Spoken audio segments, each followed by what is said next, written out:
It's a rainy day. Let's let them get some of that nice grass. Come on, everybody.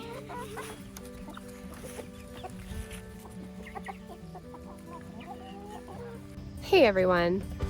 So in today's video, I wanted to give a brief explanation of how we have this chicken coop with 0 nets and nothing enclosing our hens, but we have bird dogs. We actually have 2 bird dogs.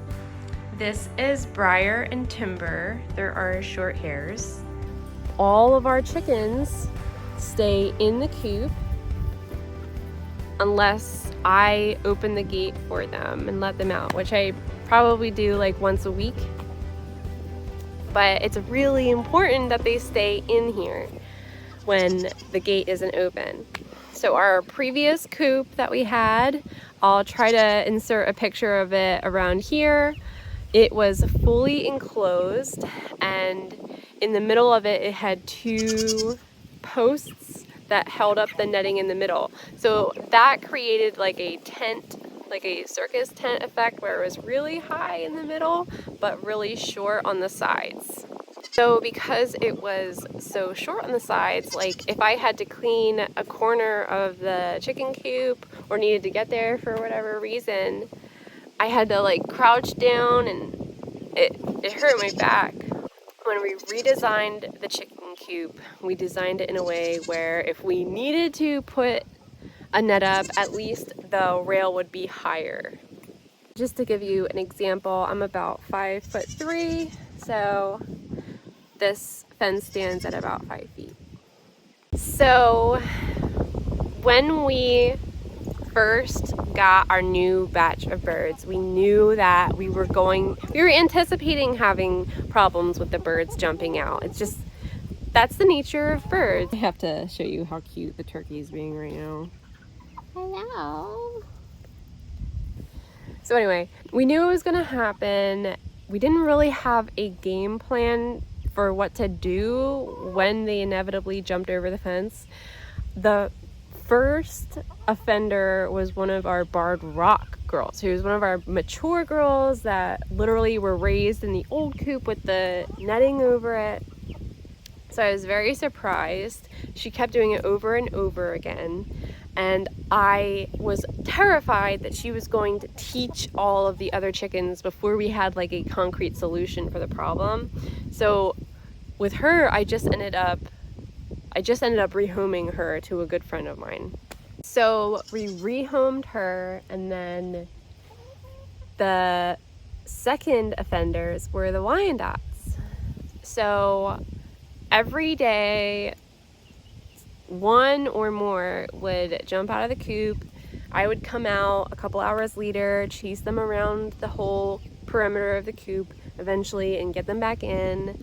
And we were like moving around things inside of the coop, like this little shelter here. There's a feeder on the other side that we were like moving around, thinking they were just jumping up on that and then jumping over.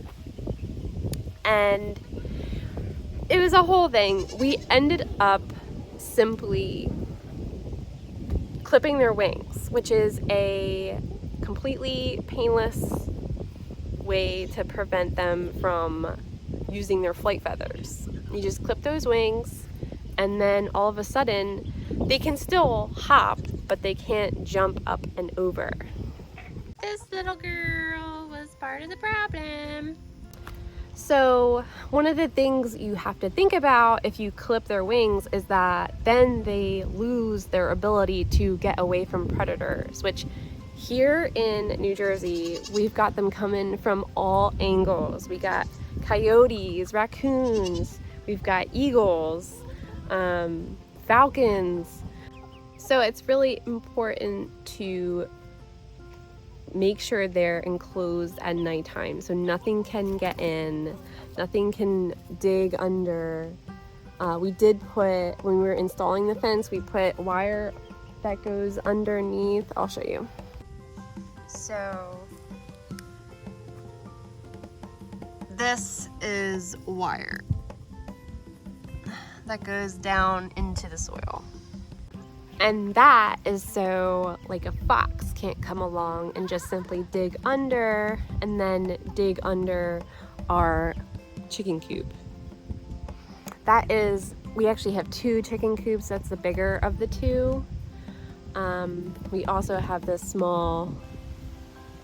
It's really that easy. If you want to have chickens, even in a area that's got a lot of predators, you do not need to deal with netting if you don't need to.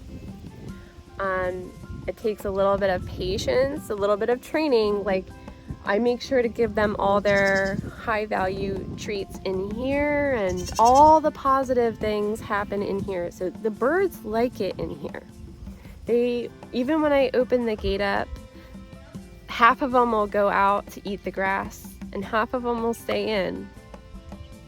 So making sure your coop is a nice, clean, happy environment, as well as clipping the wings of anyone that jumps out so they can't continue to do it.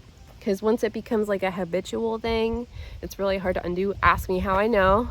Side note, look at how incredibly handsome this Delaware enhanced broiler is. I just cannot with how sweet these guys are. They're so chill. This one's actually been attacking me, that Wyandotte rooster.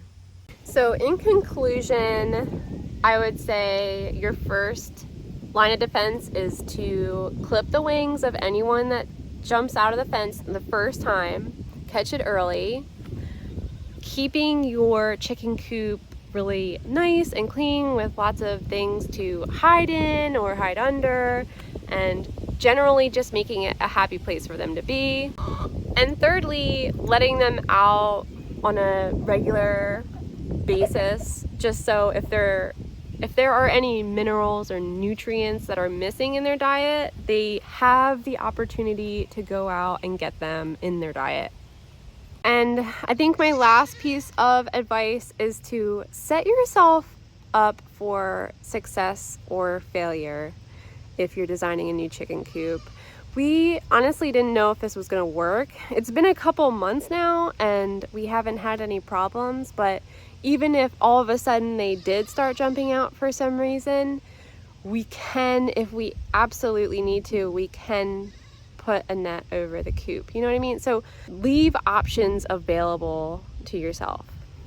I also just wanted to say that when you notice a chicken flying out of the coop, that's when it's time to try to keep your dogs away from the coop if you have bird dogs, because they'll get the bird. If you notice a chicken getting out and you don't have time to clip them right away, keep the dogs away from the coop if you can until you can clip those wings, because they'll just jump right back out. Something that I think is worth noting is that we did leave 2 trees inside of the chicken coop.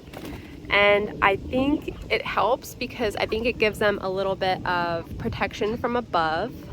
The other thing is a big enemy of birds like falcons or eagles are crows. So if you have some black chickens that look like crows, I have read that can help deter an aerial attack, because they'll think there's some crows down there and they won't go near. So that is all for today's video. If you would like to see a video about how exactly I clip their wings and how quickly it gets done, let me know in the comments. But I hope this was helpful and I hope you have a really great day.